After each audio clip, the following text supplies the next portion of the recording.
थोड़े से जिज्ञासु जानते हैं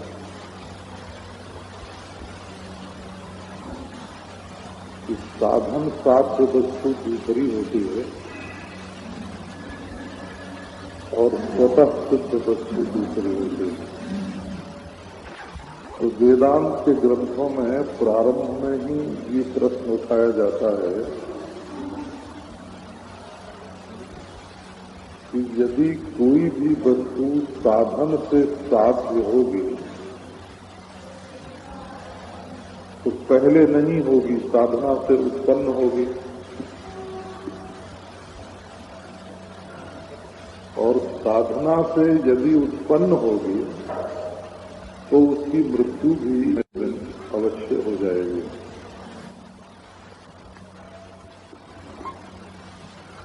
इसलिए साधन साध्य वस्तु के अनुभव के लिए जब तक प्रयास है तब तक वेदांत का प्रारंभ नहीं हुआ। चातु स्वतः सिद्ध वस्तु का, सत्य वस्तु का, परमार्थ वस्तु का, असली वस्तु का स्वरूप क्या है, इसका जिज्ञासु होता है। कोहम कथमिदं जातम कोस्य कर्ता च विद्यते, मैं कौन हूँ, यह क्या है और यह का बनाने वाला कौन है।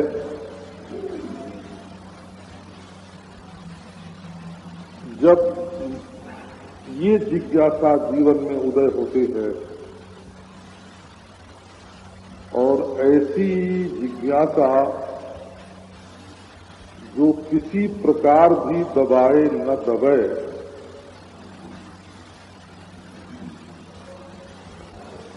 यदि राम राम कहने से आपकी जिज्ञासा दब जाती हो कि भाई अब हम राम राम कहते हैं, हमारा कल्याण हो जाएगा,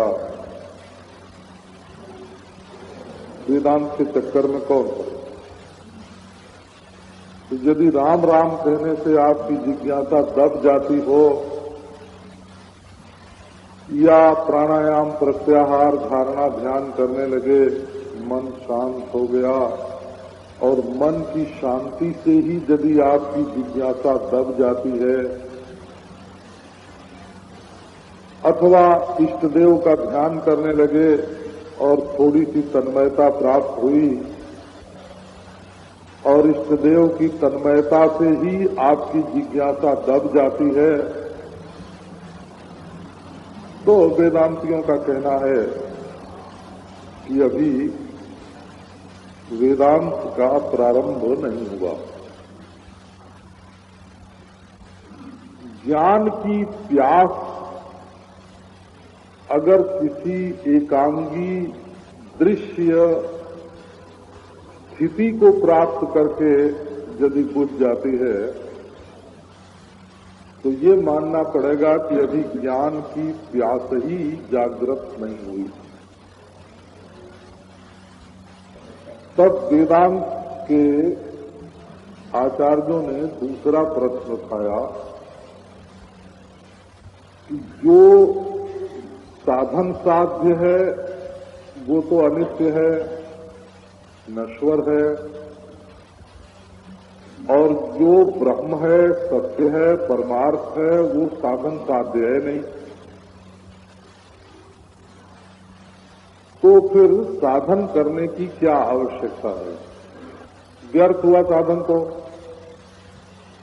तो बोले कि नहीं, साधन व्यर्थ नहीं है, अपने अंतःकरण में जो प्रतिबंधक हैं उनको दूर करने के लिए साधन की आवश्यकता है। साधन ब्रह्म को पैदा करने के लिए नहीं होते, आत्मा को पैदा करने के लिए नहीं होते, और साधन अज्ञान को भी निवृत्त नहीं कर सकते, परंतु अज्ञान को निवृत्त करने के लिए जिस ज्ञान की आवश्यकता है उस ज्ञान की प्राप्ति में प्रतिबंधकों को निवृत्त करते हैं साधन। इसलिए हम सब साधनों की आवश्यकता स्वीकार करते हैं। तो धर्म का अनुष्ठान करने से पाप वासना निवृत्त होती है। यदि आपके मन में 50% पाप वासना हो और 50% पुण्य वासना होए, तो धर्म वासना से पाप वासना पर नियंत्रण प्राप्त हो जाएगा। 50% वासनाएं शांत हो जाएंगी। और यदि आप उपासना का अभ्यास करें तो चाहे बुद्धम शरणम गच्छामि करें, बुद्धम शरणम गच्छामि, और चाहे अर्हते नमः करें, ओम नमो भगवते अर्हत बोले। उपासना से एक वस्तु की प्रधानता होगी हृदय में, और 99 वस्तुएं जो हैं वो छूट जाएंगे। तो चाहे नमो भगवते वासुदेवाय करें, चाहे नमो नारायणाय करें, चाहे बुद्धम शरणं गच्छामि करें, और चाहे और कुछ करें, इलाहा इल्लल्लाह मोहम्मदुर रसूलुल्लाह करें, तो वासनाएं जो हैं एक आकार जब होगी, भगवदाकार जब मनोवृत्ति होगी, तो 99% वृत्तियां जो हैं वो चली जाएंगी और केवल एक वृत्ति रह जाएगी। तो पाप वासना को मिटाने के लिए धर्मानुष्ठान उपयोगी है, और 99% विक्षेप को मिटाने के लिए उपासना उपयोगी है। अभ्यास का जो निरोध है वो 100% वृत्तियों को शांत करने के लिए उपयोगी है, क्योंकि वहां वृत्ति का निरोध हो जाता है। केवल अज्ञान ही शेष रहता है, केवल आवरण ही शेष रहता है। बिना आंख के हम रूमाल के रूप का प्रत्यक्ष नहीं कर सकते। इसी प्रकार तत्व ज्ञान के बिना हम तत्व का प्रत्यक्ष नहीं कर सकते, तत्व का साक्षात्कार नहीं हो सकता। तो अंततो गत्वा तत्व ज्ञान की आवश्यकता पड़ती है। अब एक बीच में और भी प्रसंग है। योगियों के कई ऐसे भेद हैं जो आचार को नहीं मानते हैं, विचार को मानते हैं। तो आचार को कहते हैं कि जैसा तुम्हारा होवे वैसा तुम करो, परंतु विचार हमारा। तो कल जो मैं आपको सुना रहा था, योग से जो स्थिति प्राप्त होती है उसमें ये खामी है कि आवरण भंग नहीं होता और वृत्ति निरोध हो जाता है। उपासना से जो स्थिति प्राप्त होती है उसमें थोड़ा विक्षेप भी रहता है, थोड़ी तन्मयता भी रहती है। और अहंग्रह उपासना में भी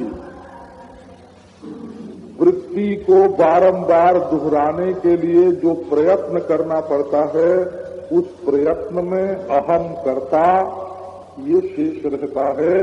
अहंकार का कर्तृत्व निवृत्त नहीं होता।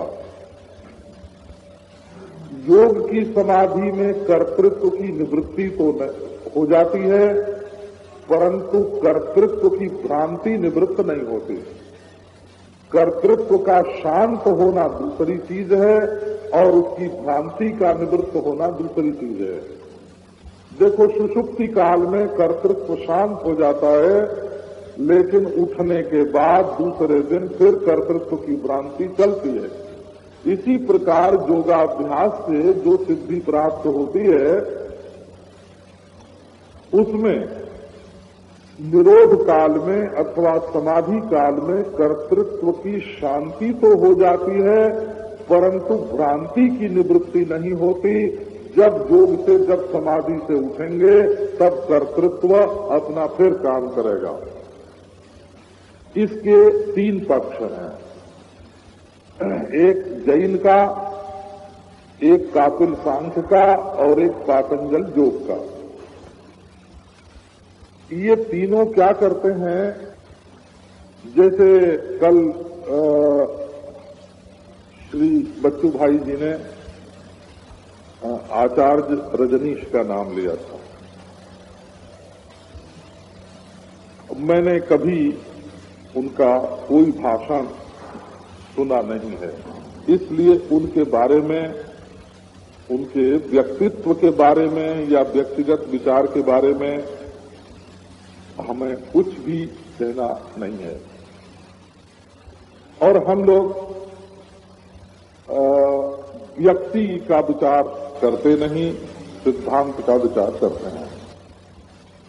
हम पतंजलि का विचार नहीं करते, उन्होंने सिद्धांत में किस वस्तु का स्पर्श किया है इसका विचार करते हैं।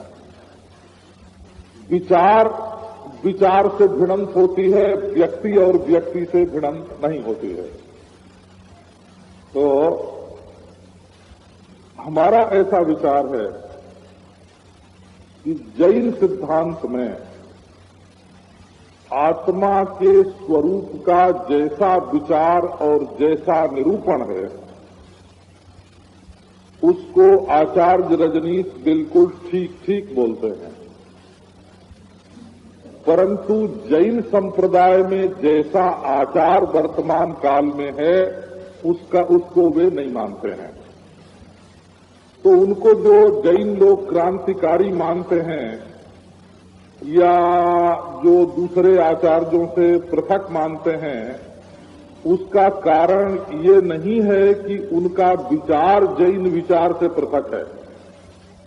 इसका कारण ये है कि उनका जो आचार संबंधी जो उनकी मान्यता है, उनका सिद्धांत है, वो जैन संप्रदाय से पृथक है।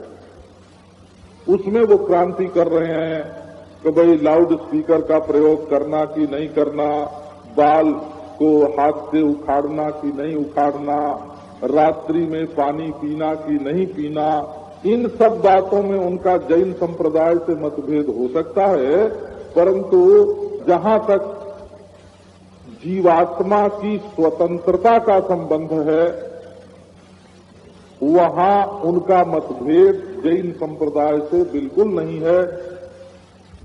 वे जैसे हमारे सांख्य, हमारे योग आत्मा को बिल्कुल विश्राम की दशा में ले जाते हैं, तो सांख्य और योग में ये भेद है कि योग तो निरोध काल में दृष्टा का स्वरूप में अवस्थान मानता है और वृत्ति के उत्थान काल में वृत्ति का सारूप्य मानता है, परंतु सांख्य जो है वो वृत्ति के शांति काल में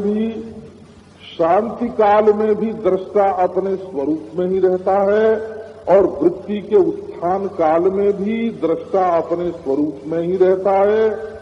केवल अविवेक निबंधन, ये जो बंधन है वो अविवेक निबंधन है। अविवेक निबंधन है माने दृष्टा और दृश्य का ठीक ठीक विवेक न होने के कारण ऐसा मालूम पड़ता है कि ये बंधन है। तो असल में वेदांती लोग जिसको अध्यास बोलते हैं,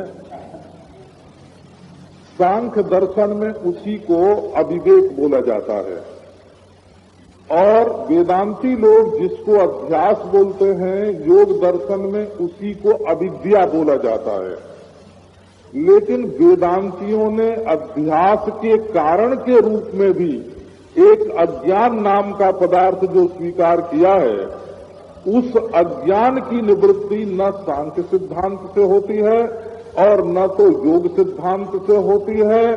तात्कालिक सावधानी की दशा में अध्यास की निवृत्ति माने अविवेक की निवृत्ति हो गई।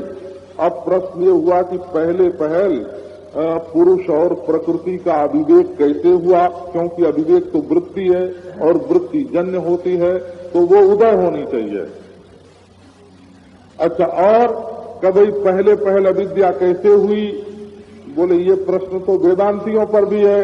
कब वेदांतियों पर ये प्रश्न नहीं है, क्योंकि वो जो अज्ञान को अनादि और भाव रूप मानते हैं, अज्ञान का स्वरूप, उसको अज्ञान को वृत्ति रूप नहीं मानते हैं। अध्यास भ्रांति वृत्ति रूप है और अज्ञान वृत्ति रूप नहीं है, वृत्ति का कारण है। आप इसको ऐसे समझो कि अपने को न जानना अज्ञान है और अपने को मनुष्य जानना भ्रांति है। जहां वृत्ति में एक मैं और चढ़ बैठा, अपने को ब्रह्म न जानना अज्ञान है और अपने को जीव जानना ये भ्रांति है। तो ये जो भ्रांति है ये अज्ञान के कारण से होती है। तो योग दर्शन में जो अविद्या मानी हुई है वो वृत्ति रूप है, भ्रांति रूप है, और सांख्य दर्शन में जो अविवेक माना हुआ है कि वो अविवेक वृत्ति रूप है, मान भ्रांति रूप है। परंतु वेदांत में जो अनिर्वचनीय अज्ञान स्वीकार किया हुआ है, वो अनिर्वचनीय अज्ञान जो है वो भ्रांति का भी कारण है, अविवेक का भी कारण है, अध्यास का भी कारण है। इसलिए वेदांत के मत में उस अज्ञान की निवृत्ति हुए बिना तत्व का साक्षात्कार नहीं हो सकता। अब देखो, जो मूल प्रश्न है ना, उसको पकड़ते हैं।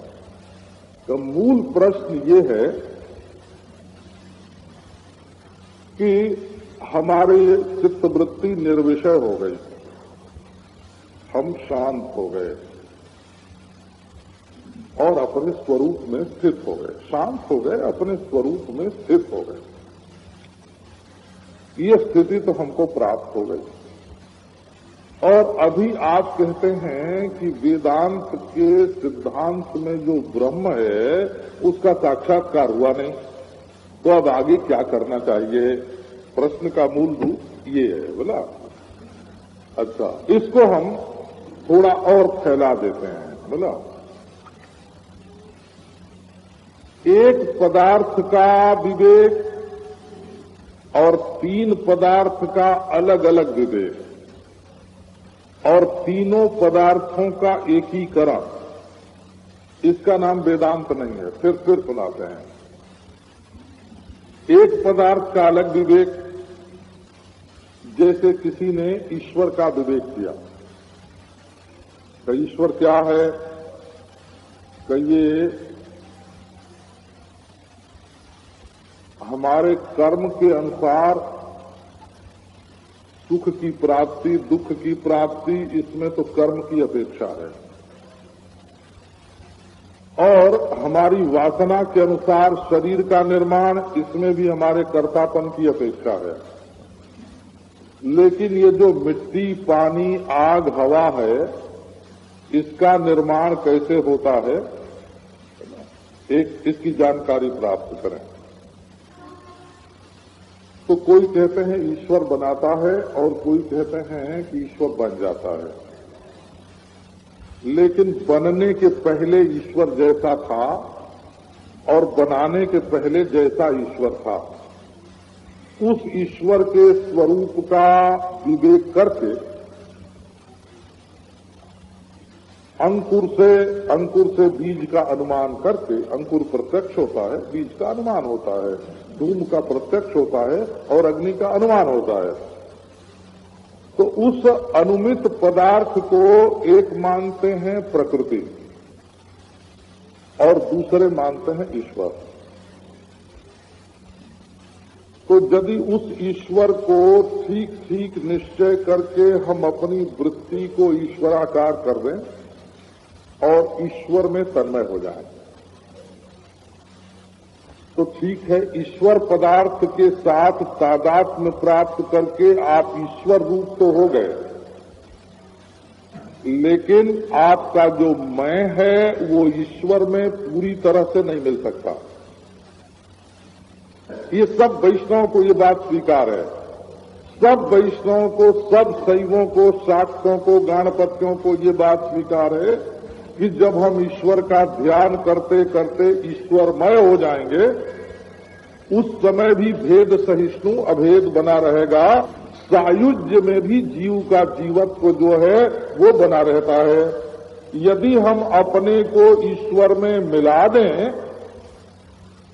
अपने को ईश्वर में मिला दें, है ना, और अकेला ईश्वर रहे, तो उस ईश्वर में भी जीव की स्थिति पृथक रूप से रहेगी, अद्वैत का बोध नहीं होगा।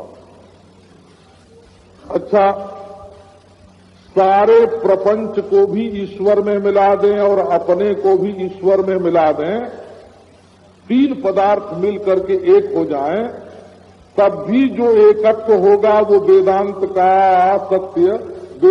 सत्य नहीं है।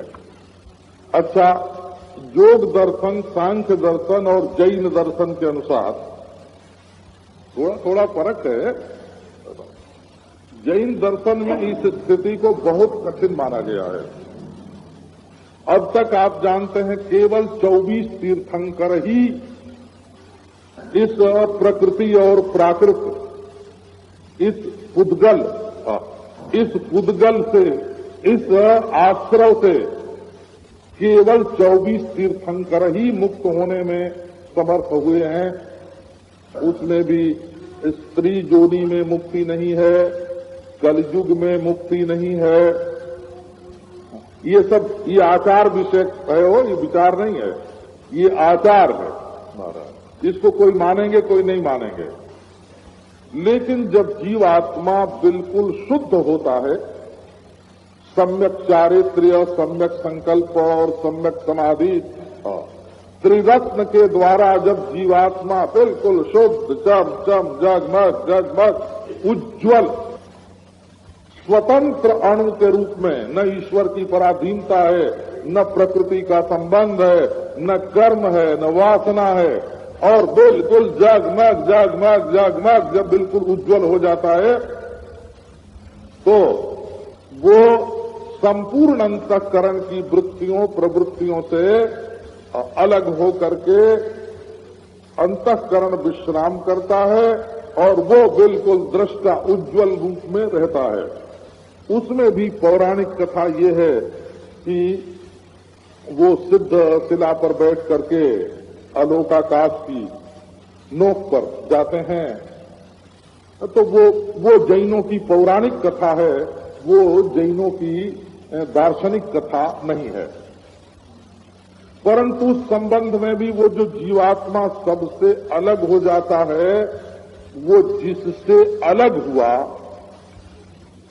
अलग हुआ उसका क्या हुआ, तो वो ज्यों का त्यों रहा। कलयुग भी ज्यों का त्यों रहा, प्रकृति भी ज्यों की त्यों रही, स्त्री पुरुष भी ज्यों के त्यों रहे, सृष्टि का जो अनादि अनंत प्रवाह ये भी ज्यों का त्यों रहा।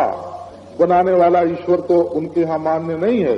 बनाने वाला ईश्वर मान्य न होने से सृष्टि के प्रवाह को ज्यों का त्यों मानते हैं, और एक आत्मा ईश्वर रहित प्रकृति से पृथक होकर अपने स्वरूप में स्थित हो गया। योग दर्शन में जब समाधि लग गई, तब दृष्टा अपने स्वरूप में अवस्थित हो गया, और अपने स्वरूप में अवस्थित हो गया तो धीरे धीरे प्रकृति क्षीण हो गई। वहां भी प्रकृति का बाद में क्या होगा, बोले और सब जीव बद्ध रहेंगे, प्रकृति से संसार चलता रहेगा, संसार सत्य रहेगा। जैन दर्शन भी भेद दर्शन है और योग दर्शन भी भेद दर्शन है, और सांख्य दर्शन भी भेद दर्शन है। तो इसके संबंध में योग दर्शन की विशेषता ये है कि वो जीव और ईश्वर दोनों को मानता है। सांख्य दर्शन जीव और ईश्वर दोनों को नहीं मानता। वो प्रकृति और आत्मा, ये दो पदार्थों का विवेक है, एक दृश्य और एक दृष्टा। जो लोग जबरदस्ती सांख्य में ईश्वर सिद्ध करने जाते हैं, तो वो सांख्य दर्शन के जो विद्वानों से, जो विद्वान हैं, तो उनसे कभी मिलते जुलते नहीं हैं। वो यही सोचते हैं कि भला हमारे आस्तिक दर्शनों में से एक दर्शन सांख्य दर्शन ईश्वर के बारे में विचार क्यों नहीं करेगा। हमारा सांख्य दर्शन भी ईश्वर के बारे में विचार नहीं करता है। नारायण, इसमें विचार में ईश्वर को ग्रहण किया जाए कि नहीं ग्रहण किया जाए, ये दर्शन की भूमिका के अनुसार होता है। दर्शन की भूमिका ये है कि मैं दृष्टा हूँ और जो है तो दृश्य है, तो संपूर्ण दृश्य का दृष्टा मैं हूँ। अब ईश्वर कहाँ रहेगा? या तो ईश्वर को दृश्य को दिखा दो तो वो जड़ होगा, विकारी होगा, प्राकृत होगा, तो ईश्वर अपना आत्मा होगा। तीसरा तत्व सांख्य में सिद्ध, इसलिए ईश्वराकार वृत्ति करने की जरूरत सांख्य दर्शन में नहीं होती। इसलिए उनके यहाँ ये ईश्वरा सिद्धे है, सांख्य दर्शन में सूत्र ही आता है। बड़ी अद्भुत दर्शन शास्त्र की जो प्रणाली है वो बड़ी अद्भुत, बड़ी विचित्र है। अब प्रश्न है मुख्य रूप से अद्वैत दर्शन का, तो हम इसमें सांख्य दर्शन को, जैन दर्शन की जो शुद्धि है, सम्यक संकल्प, सम्यक चारित्र्य, सम्यक समाधि है, और समाधि परमांतरंग है, और सम्यक संकल्प जो है वो दोनों के बीच में है। बहिरंग है सम्यक चारित्र्य और अंतरंग है सम्यक संकल्प। इंद्रियां हम नहीं हैं, इंद्रियों के हम दृष्टा हैं। देह हम नहीं हैं, हम देह के दृष्टा हैं। हम अंतःकरण नहीं है, अंतःकरण के दृष्टा हैं।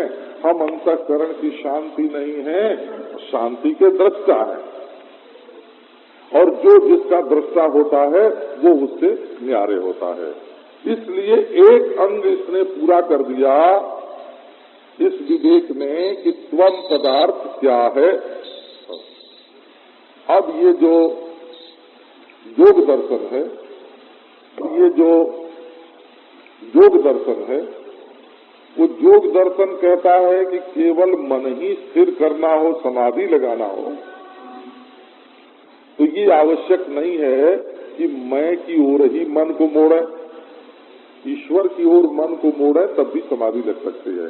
ये सांख्य दर्शन से विलक्षण है। वो योग दर्शन में ईश्वर को स्वीकार करके विचार करते हैं और सांख्य दर्शन में ईश्वर को अस्वीकार करके विचार करते हैं। तो यदि योग दर्शन, क्योंकि योग दर्शन में ईश्वर को सर्वज्ञ के रूप में स्वीकार किया गया है। स ऐसा पूर्वे शामति गुरु काले नानवच्छेदा तत्र निरति स्वयं सर्वज्ञ बीजम, ये सब ईश्वर का निरूपण है। और ईश्वर प्रणिधानात् समाधि सिद्धि, ईश्वर प्रणिधानात्, नियम में भी ईश्वर प्रणिधान शब्द है, क्रिया योग में भी ईश्वर प्रणिधान शब्द है, समाधि लगाने में भी ईश्वर प्रणिधान शब्द है। 4 बार ईश्वर शब्द का प्रयोग योग दर्शन में आया है और अच्छे अर्थ में आया है। तो उसका ये अर्थ होता है कि मन चाहे मन के दृष्टा हो जाओ तब भी मन स्थिर होकर समाधि लग जाएगा, और वृत्ति निरोध से भी समाधि लगेगी, और नहीं तो अपने मन को ईश्वर में लगा दो तो भी समाधि लगेगी। मन को चाहे अंतर्यामी, सर्वज्ञ, सर्वशक्तिमान, सच्चिदानंद घन परमेश्वर में चाहे लगाओ तो भी समाधि लगेगी। वो शक्तिमान तो नहीं मानते हैं, शक्तिमती तो प्रकृति को मानते हैं, परंतु ईश्वर को सच्चिदानंद घन मानते हैं। देश परिच्छिन्न, काल से अपरिच्छिन्न, कर्म से अपक्लेश, कर्म विपाका से यही अपरामृष्ट पुरुष विशेष ईश्वर, ये योग दर्शन का सूत्र है। तो ईश्वर में मन लगाने से भी समाधि सिद्धि होती है। अब नारायण, वेदांती के लिए विचारणीय विषय क्या है कि दृश्य का मैं दृष्टा, तो दृश्य का कोई बीज है कि नहीं? तो दृश्य का बीज, यदि तो बीज में लंबाई चौड़ाई है तो देश सहित बीज, और बीज की यदि उम्र है कि इतनी देर तक वो चुप बैठा रहे और इतनी देर तक अंकुरित हो गए, यदि बीज जो है वो कालवत है और देशवत है, संस्कारवत है, ब्रह्मांड का बीज संस्कारवत है, देशवत, कालवत, संस्कारवत यदि इस प्रपंच का बीज है तो उस बीज का अधिष्ठान चैतन्य होना चाहिए। तो वही बीज की माया से, अब देखो, बीज की माया से उपहित जो चैतन्य है उसको ईश्वर बोलते हैं, और केवल अंतःकरण की वृत्तियों का अथवा सबका दृष्टा जो स्व पदार्थ है उसको आत्मा बोलते हैं, जीव बोलते हैं। एक जीव होता है, एक ईश्वर होता है। विवेक करने की ये पद्धति है, इसको दूसरी तरह से भी विवेक कर सकते हैं। ऐसे भी विवेक कर सकते हैं कि जितना ये देश काल वस्तु है बीज रूप, इसका ज्ञान के साथ क्या संबंध है? हे भगवान,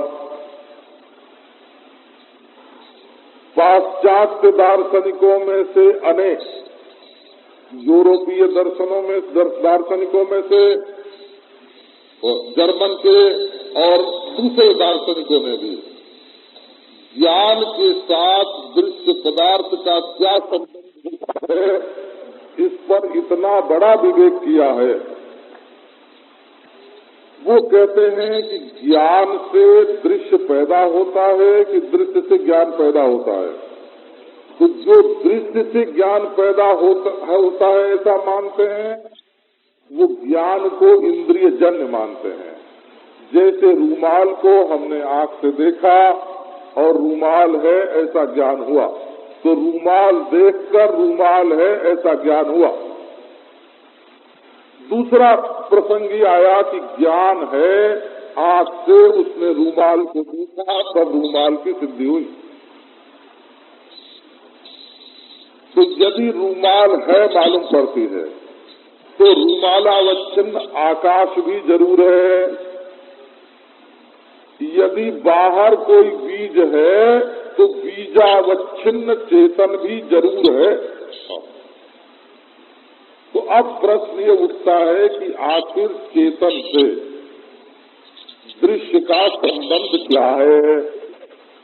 चेतन से जड़ पैदा हुआ तो आप देखो मार्क्स और अपने यहाँ चारबाग जी महोदय और भी दूसरे जर्मन दार्शनिक हैकले वगैरह वगैरह, ये ऐसा मानते हैं कि जड़ से चेतन की उत्पत्ति हुई, और ईश्वरवादी सब के सब मानते हैं, ईसाई, मुसलमान और हिंदुओं में उपासनावादी सब के सब मानते हैं कि ईश्वर से जड़ की उत्पत्ति हुई। अब प्रश्न ये होता है कि ज्ञान चैतन्य है और जड़ जो है वो अज्ञान है, इसकी उत्पत्ति कैसे हुई? तो इसको बोलते हैं कि जड़ और ज्ञान का संबंध अभ्यास के बिना संपन्न नहीं हो सकता। बोले चेतन में से जड़ कैसे पैदा हुआ? तो वैष्णव जन भी एक माया नाम की वस्तु मानते हैं। वो माया क्या है? बोले ईश्वर इच्छा है। जैसे मुसलमान और जैसे ईसाई, शैव, गणपत्य आदि भी ईश्वर इच्छा मानते हैं। तो इस इच्छा से सृष्टि हुई। बोले ईश्वर में इच्छा कहाँ से आई? बोले माया है। वो भी माया शब्द का प्रयोग लगता है। जैसे योग दर्शन में अविद्या, सांख्य दर्शन में अविवेक, आदि दर्शनों में माया माया का मतलब ये है कि चीज तो होवे नहीं और दिखाई पड़ जाए, जादू का खेल, तो आध्यात्मिक संबंध है। अब वेदांत का मुख्य विषय ये है कि आत्मा की अद्वितीयता सिद्ध होना चाहिए। यदि किसी को समाधि लगाकर संतोष हो जाए तो वेदांत उसकी समाधि को भंग नहीं करना चाहता। यदि कोई ईश्वर के साथ तन्मय होकर के सायुज्य को प्राप्त करे, वेदांत उसके सायुज्य को भंग करना नहीं चाहता। अपने आप एक दिन टूटेगी और वो जोड़ा हुआ सायुज्य एक न एक दिन अपने आप ईश्वर ही तोड़ देगा। इसमें यही विशेषता है। लगाई हुई समाधि टूटेगी, की हुई जो एकता है वो मिटेगी। तो कई लोगों ने कहा कि जीव ईश्वर प्रकृति सब एक है, हम एकत्व का चिंतन करते हैं। वो कहते हैं ये तुम्हारा जो चिंतन किया हुआ एकत्व है तो वो भी मिट जाएगा। माने मुख्य प्रश्न ये हुआ, मुख्य बात ये हुई कि उपासना के द्वारा तन्मय जो बुद्धि है वो जितनी देर तन्मय रहे ठीक है, जब तन्मयता से उठे तब उस शुद्ध बुद्धि के द्वारा जगत, जीव और ईश्वर के संबंध में विचार करना चाहिए। जितनी देर समाधि लगाओ, परंतु समाधि से शुद्ध की हुई, शांत धराई हुई जो संस्कृत बुद्धि जब जागृत हो गए तब उस बुद्धि से तत्पदार्थ और स्वम पदार्थ का विवेक करो। धर्मानुष्ठान के द्वारा, अहंग्रह उपासना के द्वारा, योगाभ्यास के द्वारा जब बुद्धि शुद्ध होवे तो उस शुद्ध बुद्धि से ये विचार करना चाहिए कि जैसे देह और अंतःकरण से अवच्छिन्न चैतन्य मैं हूँ, वैसे इस मकान से, धरती से और ब्रह्मांड से और कोटि कोटि ब्रह्मांड से अवच्छिन्न चैतन्य कौन है? पदार्थ और स्वयं पदार्थ इंद्रिय गम्य नहीं होता है, अनंत होता है, अपरिच्छिन्न होता है, अखंड होता है, अनंत होता है। तद विषयक संस्कार किसी के इंद्रिय में होता ही नहीं है और किसी के अंतःकरण में भी होता नहीं है। क्योंकि यदि कभी हमारी इंद्रिय ने और हमारे अंतःकरण ने उस अखंड वस्तु का साक्षात्कार किया होता तो आज वो खुद ही नहीं होता, अंतःकरण ही नहीं होता, अंतःकरण ही बाधित हो जाता, इंद्रिय ही बाधित हो जाते। तब उस अखंड वस्तु का साक्षात्कार कैसे हो? साक्षात्कार हम ऐसे बोलते हैं जैसे आंख से रूप दिखता है, ये साधन साध्य नहीं है, ये बिल्कुल प्रमाण गम्य है। आंख से, नेत्र से जैसे रूमाल का साक्षात्कार होता है, इसी प्रकार परमात्मा का साक्षात्कार होना चाहिए। केवल आंख बंद करने पर परमात्मा दिखे और खुल जाने पर भाग जाए, आंख के डर से, है ना, आंख के डर से आंख बंद करने पर तो परमात्मा दिखे और आंख खुलने पर नजर लग जाने के डर से यदि परमात्मा भाग जाए तो वो कमजोर परमात्मा होगा। वो तो बड़ा ठीक होता है और वो खुली आंख के सामने भी रहता है और वो बंद आंख के सामने भी रहता है। इसी प्रकार समाधि में तो परमात्मा रहे और जब समाधि टूट जाए, वृत्ति का उदय हो तो संसार आ जाए सामने, तो तुमने समाधि में एक अधूरे परमात्मा का दर्शन किया, वो परमात्मा का दर्शन पूरा नहीं है।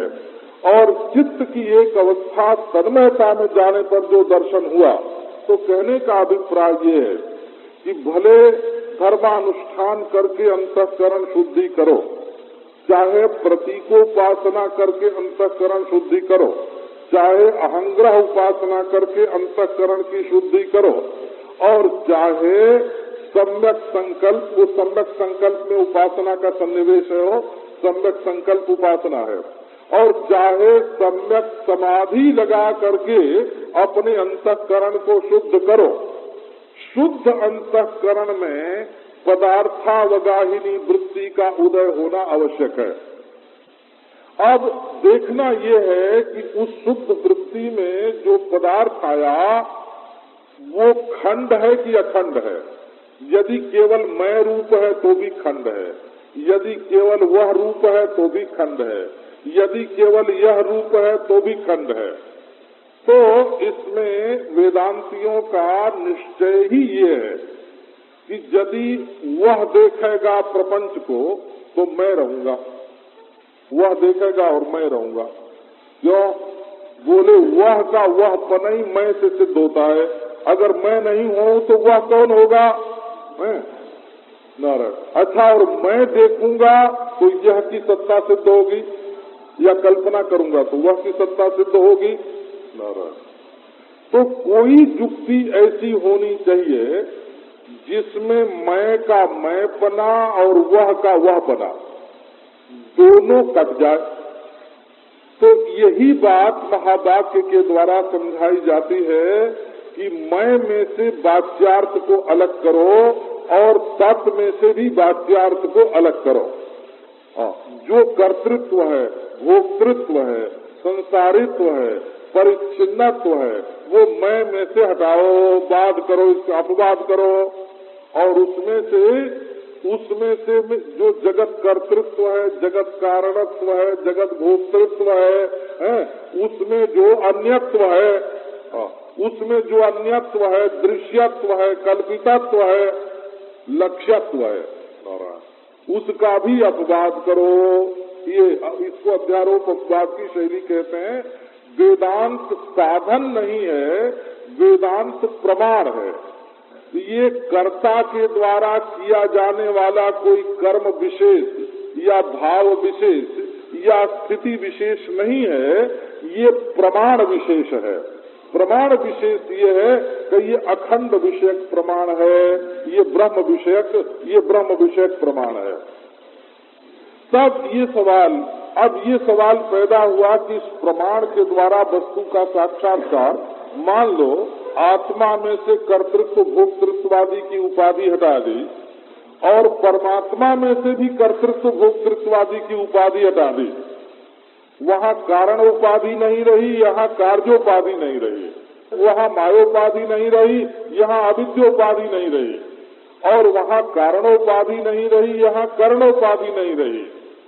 तब जो आत्मा और परमात्मा की अखंडता का ज्ञान है, इसमें दोनों तो एक हो गए, परंतु संसार का क्या हुआ?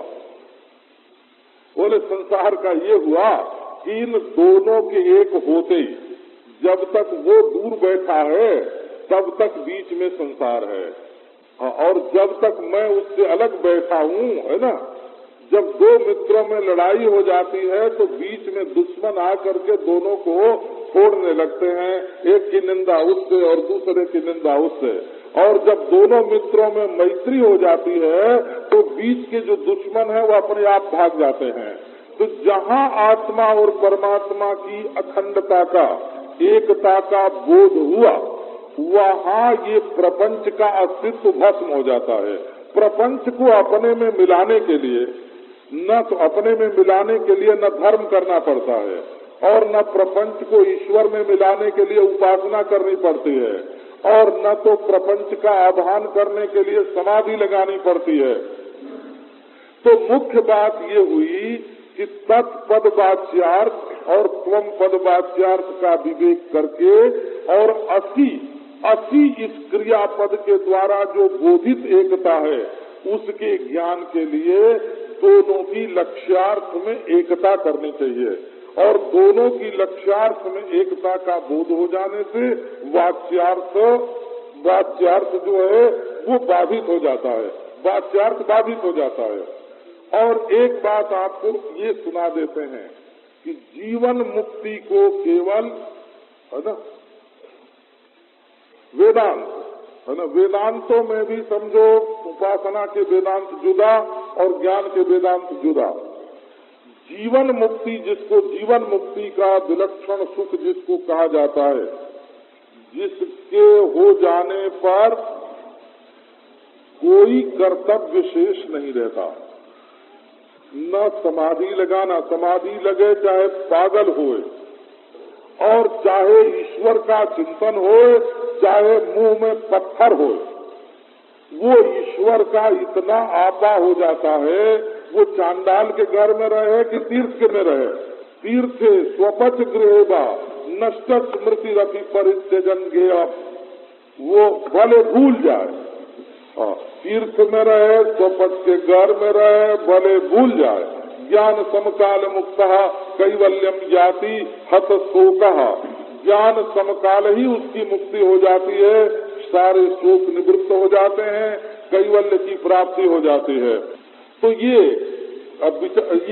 बात क्या है, माने योग के बाद हमको समाधि लगने के बाद भी क्या करना चाहिए, है ना, भगवान में तन्मयता हो जाने के बाद भी क्या करना चाहिए, धर्मानुष्ठान के द्वारा स्वर्गादि की प्राप्ति हो लेने पर भी और बारंबार उसका भोग प्राप्त हो जाने पर भी हमको क्या करना चाहिए, अहंग्रह उपासना करके अहम महेश्वर का अनुभव हो जाने पर भी हमको क्या करना चाहिए, हैं? और अयम परमेश्वर ऐसा अनुभव हो जाने पर भी हमको क्या करना चाहिए, तो हमको ये करना चाहिए कि जिससे द्वैत का खड़हर भी न बचे, प्रकृति और प्राकृत किंचित भी न बचे, माया और माइक का बाध हो जाए, ये देह अंतःकरणादि भी अन्य रूप से न रहें, क्योंकि अध्यस्त अधिष्ठान से बिल्कुल विलक्षण नहीं होता है।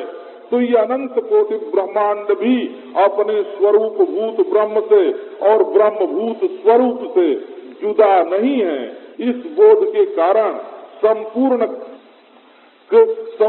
कर्तव्य ध्वस्त हो जाते हैं, कोई कर्तव्य शेष नहीं रहता, कोई प्राप्तव्य शेष नहीं रहता, फिर कुछ छोड़ने के लिए अन्य नहीं रहता, त्यक्तव्य शेष नहीं रहता और ज्ञातव्य शेष नहीं रहता, न कुछ जानना बाकी है, न कुछ छोड़ना बाकी है, न कुछ करना बाकी है, न कुछ पाना बाकी है, न कुछ दूसरा बाकी है, और फिर भी व्यवहार जो है वो ज्यों का त्यों।